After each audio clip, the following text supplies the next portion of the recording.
गिरिराज जी क्यों कहा गया गोवर्धन जी को? इनकी उत्पत्ति कैसे हुई और गिरिराज जी महाराज की क्या महिमा है?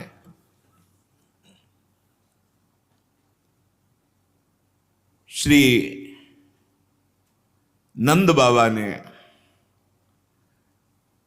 गर्गाचार्य जी को प्रेरित किया महिमा वर्णन करने के लिए। उपनंद आदि बड़े बड़े महापुरुष ये सब बैठ करके गिरिराज महाराज की महिमा सुन रहे हैं।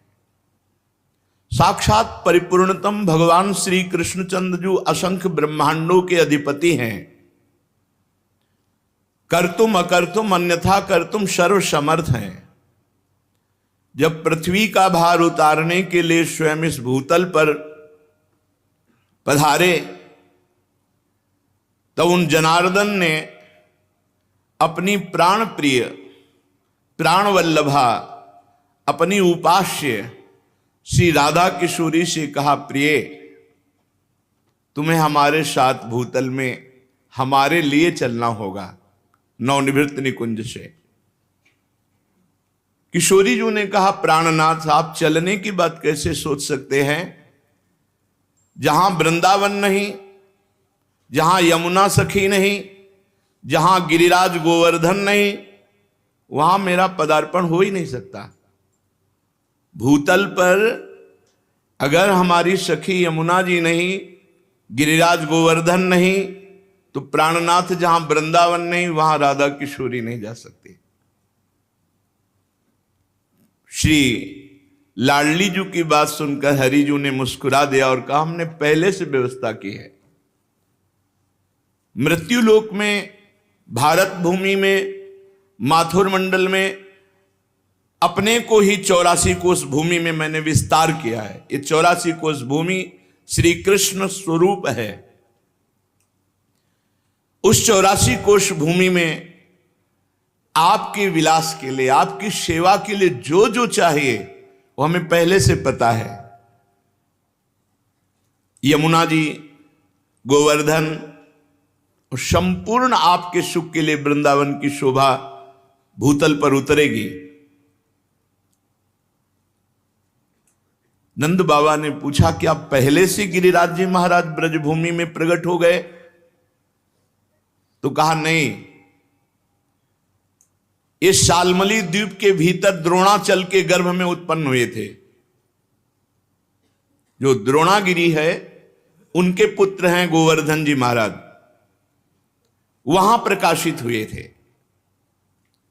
जब गिरिराज जी महाराज प्रकट हुए थे तो समस्त देवताओं ने पुष्प वर्षा करके गिरिराज जी महाराज का अभिनंदन वंदन किया शालमली द्वीप द्रोणागिरी पर। हिमालय आदि पर्वतों ने, सुमेरु आदि पर्वतों ने आकर के गिरिराज जी का पूजन किया, प्रणाम किया, परिक्रमा की। और विधिवत पूजन करने के बाद समस्त पर्वतों ने हाथ जोड़कर गोवर्धन जी की स्तुति प्रारंभ की।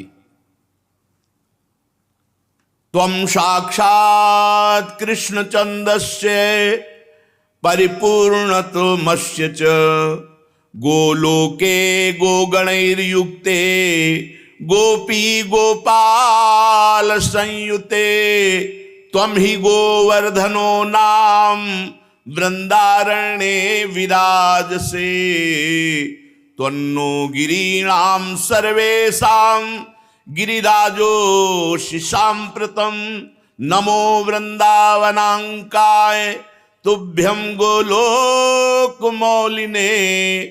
पूर्ण ब्रह्म तपत्राय नमो गोवर्धनाय च। समस्त सुमेर, हिमालय आदि बड़े बड़े पर्वतों ने गिरिराज महाराज की स्तुति की। हे गिरिराज, तुम साक्षात परिपूर्णतम भगवान श्री कृष्ण का स्वरूप हो। भगवान श्री कृष्ण की प्राण प्यारी गौओं का समुदाय, गोपाल, गोप सुंदरी गोपियों का समुदाय, ये सब आपकी तलहटी में आनंद प्राप्त करेगा। तुम्हारा नाम गोवर्धन है, तुम वृंदावन में नित्य विराजोगे। इस समय हम समस्त पर्वतराज आपको गिरिराज पदवी प्रदान करते हैं। द्रोणागिरी की गोद में प्रकट हुए गोवर्धन महाराज को गिरिराज पदवी प्रदान की समस्त विश्व के महान महान पर्वतों ने। वृंदावन सच्चिदानंदमय है, गोवर्धन भगवान द्रोणागिरी में विराजमान है। समस्त देवता गिरिराज सुमेरु आदि स्तुति करके गोवर्धन जी महाराज को प्रणाम करके परिक्रमा करके सब अपने अपने स्थान को गए। उसी समय महिमा सुन करके कि द्रोणागिरी पे गोवर्धन जी महाराज प्रकट हुए हैं, बड़े ही तप के धनी पुलस्त ऋषि कौतुकवश दर्शन करने के लिए गिरिराज जी द्रोणागिरी पर पहुंचे। देखा द्रोणाचल की गोद में गौर श्याम वर्ण, गिरिराज जी के शिलाओं में आभा प्रकट होती गौर श्याम। एकाग्रता पूर्वक जब गिरिराज जी की परिक्रमा करो, दूर से देखो तो कुछ शिला में गौर रंग, कुछ शिला में श्याम रंग आपको दिखाई देगा।